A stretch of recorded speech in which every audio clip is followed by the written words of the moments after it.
નમસ્કાર ભાઈઓ અને ભગીનીઓ, કેમ છો બધા? મજામાં ને?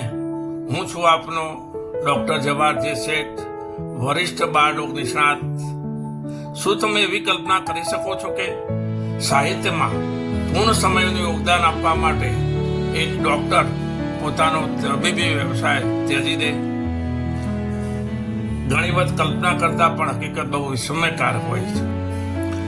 એક બાળરોગ નિષ્ણાત આપણી વચ્ચે એવા છે કે તેમણે સાહિત્યના લગાવ અને સેવાના કારણે પોતાનો વ્યવસાય ત્યજી દીધો. તે છે સુરતના ડોક્ટર રહીશ મનિયાર. સાહિત્ય જગતમાં ખૂબ ઊંચું નામ ધરાવે. હમણાં તેમની એક રચના સાંભળી, ન પેપ્સી ન થમ્સઅપ ન કોક તો ભાવે, રહીશ તો વીતેલા મિલેનિયમનો માણસ, મળે જો ઉકાળો તો તરત ખટખટાવે. આ ભાવ સાથે કાવ્ય ગીત આગળ વધે છે. આના ઉપરથી મેં તેનું લય પકડીને પેરોડી સ્વરૂપે એક કાવ્ય કૃતિ બનાવી છે, તે આપ સમક્ષ રજૂ કરું છું.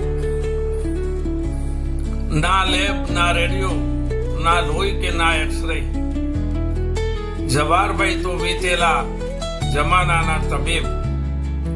તેને તો બસ હિસ્ટ્રી ને એક્ઝામિનેશન જ ભાવે.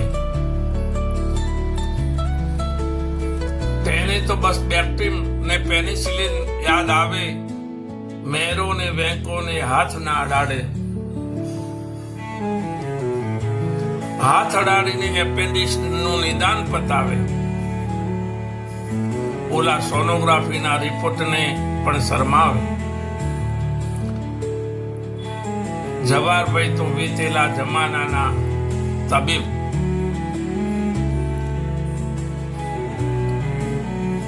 બહુ તો પોતાના સ્ક્રીનિંગ મશીનથી વાત પતાવે.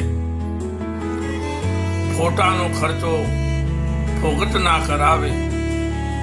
થર્મોમીટર સ્ટેથોની ટોર્ચથી બધું કામ પતાવે. સીટી કે ઇકો કે એમઆરઆઈ તપાસ કરાવે. જવાહરભાઈ તો વીતેલા જમાનાના તબીબ.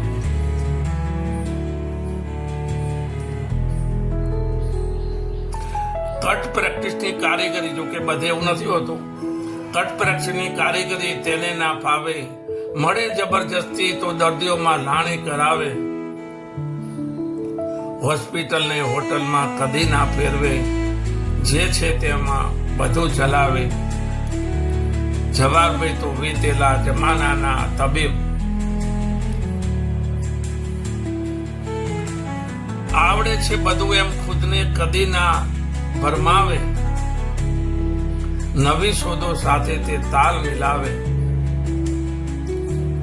ના ઠઠારો, ના ઠપકો, ના લટકો કે ના મટકો. સાદી સીધી રીતથી દર્દીને સમજાવે. દેખાડો તેને દીઠે ના પાલવે. જે છે તેમાં ગરીબ પૈસાદાર સૌને સાચવે. જવાહરભાઈ તો વીતેલા જમાનાના તબીબ. વીતેલા જમાનાના તબીબ. વીતેલા જમાનાના તબીબ. Thank you. આભાર.